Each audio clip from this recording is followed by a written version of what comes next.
Élisa, 1819. Celui qui survit à l'objet qu'il aime se trouve comme au milieu d'un peuple sauvage. Il parle n'est point entendu. On lui parle, il ne peut répondre.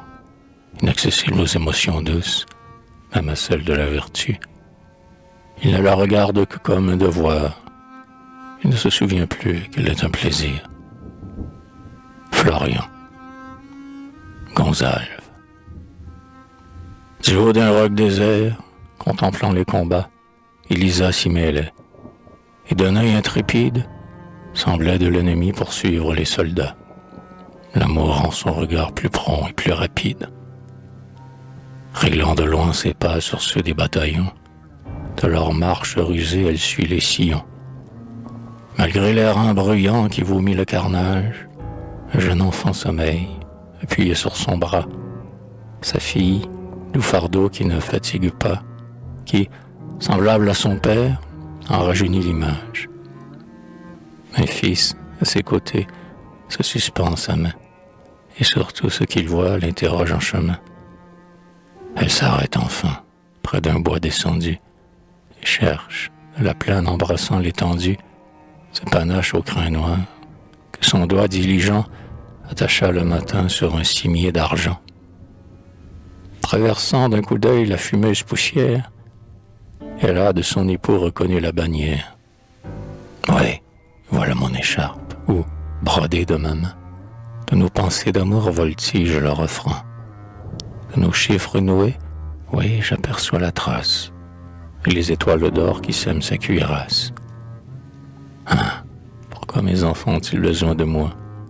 J'irai, mon jeune ami, combattre auprès de toi. Mon corps serait du tien le bouclier fidèle.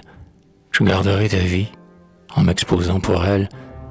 Tu donnerais la mort, moi je l'écarterai. Je ne combattrai pas, je te protégerai. Tout à coup, 1000 cris lancés par la joie annoncent une armée à la défaite en proie. Élisa les écoute et rend grâce à genoux au Dieu qui l'a sauvée en sauvant son époux. Et d'un trait égaré, la teinte meurtrière, avec son allégresse interrompt sa prière. Le plomb s'ouvre en son cœur un douloureux chemin. Pour arrêter son sang, il y porte la main et tombe. Oh, mes enfants, vous n'avez plus de mère. Pour comment l'évaluer? Qu'a donc fait votre père?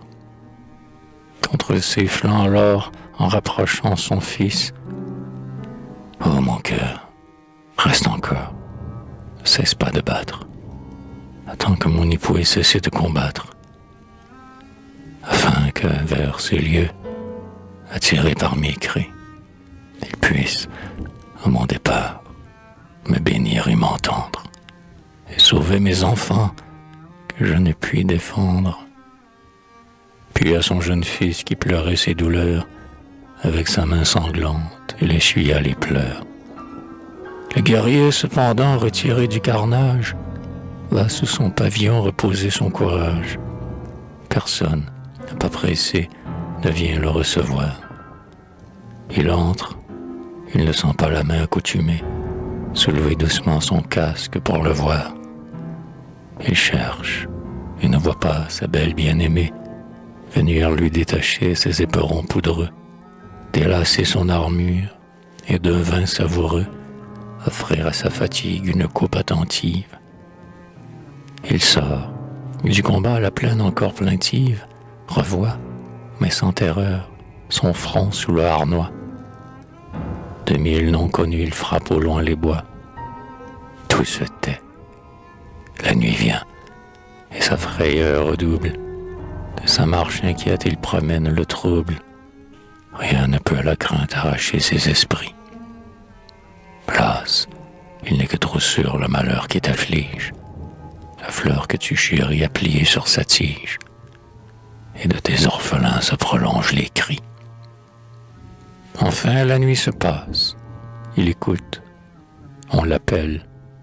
C'est un être souffrant qui finit de souffrir. Son cœur plein d'Élisa croit sentir que c'est elle. Il ne la voyait pas. Il l'entendait mourir. Haletant, il arrive. « Ah, te voilà, mon père !» lui dit son jeune fils en lui tendant la main. « Nous t'attendions hier. Pourquoi viens-tu demain? Nous nous sommes perdus le soir pendant la guerre. » Ma mère s'est assise et m'a dit « Mon enfant, je ne puis plus marcher. Te voilà déjà grand. Prends bien soin de ta sœur, tandis que je sommeille. » Mais elle dort toujours sans que rien la réveille. Hélas, elle dormait. Dessous son vêtement, elle abritait sa fille expirante près d'elle. Et sa fille, collée à sa froide mamelle, cherchait sous la blessure un reste d'aliment. Éveille donc ma mère. Oui, mon fils, tout à l'heure. Et courbé sur son corps, le guerrier tombe et pleure. Il se relève enfin, tout pâle et l'œil hagard, fixant sur le cadavre un stupide regard.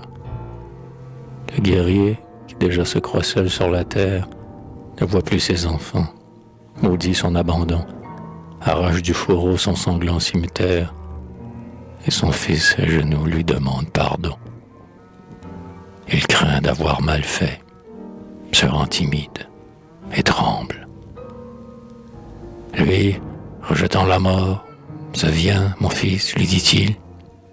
Tu m'apprends mon devoir en craignant les périls. Quand je pourrai pleurer, nous pleurerons ensemble. Puisque j'ai des enfants, je dois encore souffrir. Sans vous avoir béni, je ne veux pas mourir. » Et, tournant vers les cieux sa paupière muette, il amène à Palan sa famille incomplète.